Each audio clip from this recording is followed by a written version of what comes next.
what this philosophy is saying is that it is your relationship with that external circumstance, that coworker, that family member. It is beneath that, it is a selfish desire for things to be a certain way. And we back with another reflection on the daily Vedantic. This reflection, microphone, you have one job. I guess technically it has a few jobs, one of which is to stay up, which it is struggling with. It's secondary, definitely not its primary job, but still one it should be doing better. As Swami would say at the ashram, there's only you. Any agitation. And actually, that's the reflection for today. That's not even a segue. That is genuinely the reflection for today. Is any agitation. The heart of any agitation we could ever go through, at the heart of any agitation is selfishness. The anatomy of agitation is so powerful when you start to think about this or question whether it's accurate or not. At the heart of any agitation is selfishness. Wanting the microphone to stand up straight, to not fall down. Wanting to be on time for a meeting and hitting traffic because you want to reflect. You want to make sure that people get a great first impression of you in this first meeting. Or you want the episode on a podcast to go flawlessly. The disagreement in a coworker relationship, in a spousal relationship that leads to stress and agitation. Someone chewing loudly right next to you in a movie theater. Is this true that the heart of all agitation is selfishness? Not only does that mean, if it's true, that it's the selfishness that's causing the agitation, not the external circumstance. It's not the traffic. It's not the mic falling down. It's not the loud smacking of the lips. It is selfishness. Is that true? But just as powerfully, if that is true, if it is, well, take out the selfishness and there's no desire to make a great first impression. There's no selfish desire for you to experience the movie without a little extra sonic distraction. If that's true, then that would mean that take away desire. Take away selfish desire, and you'd have no agitation. Swami also says that there's only you. So any agitation that we're going through, not only is that, and this came up in the Venice Vedanta Club meeting recently, where if we're feeling and experiencing agitation, what it signals is, according to that last principle, it signals there is a selfish desire at the heart that's causing this agitation, this interruption of this desire. But it's also helpful when I think about there's this phrase that Swami will say is, there's only you. You think you're annoyed from a roommate or a friend, a coworker doing things a certain way or not a certain way that you want them to do it. You think the weather, good or bad, is leading to a good or bad mood within you. These are natural. We think these things all the time. The traffic is certainly the annoyance. The agitation is in the traffic. But it takes about 10 seconds to realize, well, is there any agitation in between the cars? Is there any agitation between the pedal and the engine?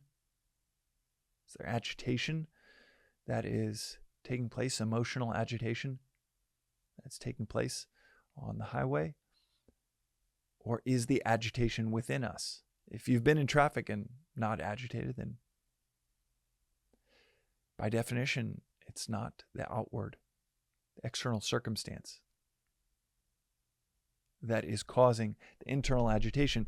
It is our relationship with the external circumstance, the relationship with the coworker, the relationship with the interruption in our desire to make a great first impression, to watch a movie without the distraction of smacking lips. And I think about these two things whenever agitated so often. One, okay, there is a selfish desire. There is selfishness just beneath the surface of this agitation. And two, it is my relationship with that external circumstance that is creating that agitation. Ultimately, there is just me.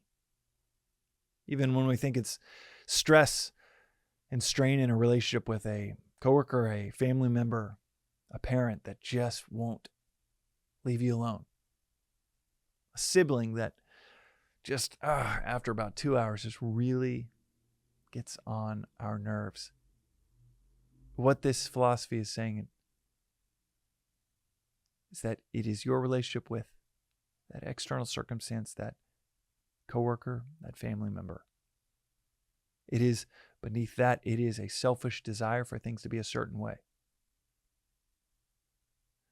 As Swami will quote quite often, all life's grumbling comes down to why is a lily not an oak? That poetic phrase, simplicity, and that it's similar to what sounds like a pithy phrase of, wait, the heart of agitation is selfishness?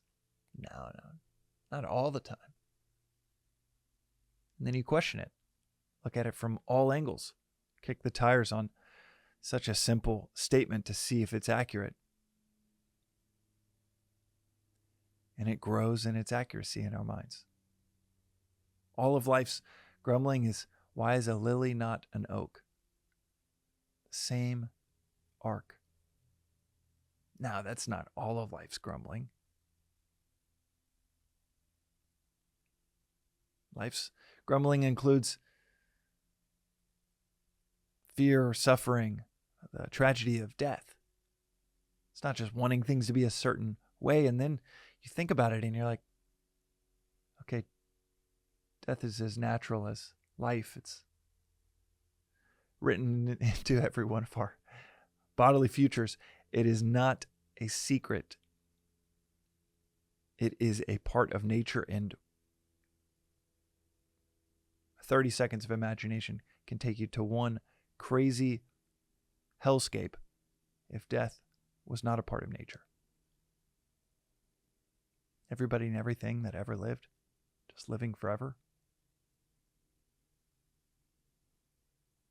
Instead of one parent giving you guff, you got, quite literally, 1,000 generations with their experience and sage perspective lording that over you. All of life's grumbling comes down to, why is a lily not an oak? In other words, looking at the way things are and wishing they were something else, when the way things are have their own beauty to them. The lily has its role, and it is our selfishness to wish, metaphorically or literally, to wish it was an oak. To wish that brother or that sister-in-law or that parent or that neighbor, to wish they were something different than what they are. Instead of accepting them for, okay, we got lilies, we got daisies, we got stones, we got oaks, and we take them for how much more peaceful would our lives be if we just take them for what they are and not wish they were anything different. And recognize that this agitation, at the heart of agitation is selfishness. That agitation, that heart, that selfishness is always within, destroying the ignorance from where our agitation comes from. Exposure to and reflection on the anatomy of agitation. It is powerful place to approach life from when the agitations inevitably stack up. We start to see what's happening beneath them. In the next episode, we'll talk about what that can lead to when it comes to being present. A phrase that we hear so often in our culture: be present, be present. Our agitations not only keep us from being present, but there is quite the relationship between selfishness and presence. We'll talk about that next time. Until then, this has been another reflection on the Daily Vedantic.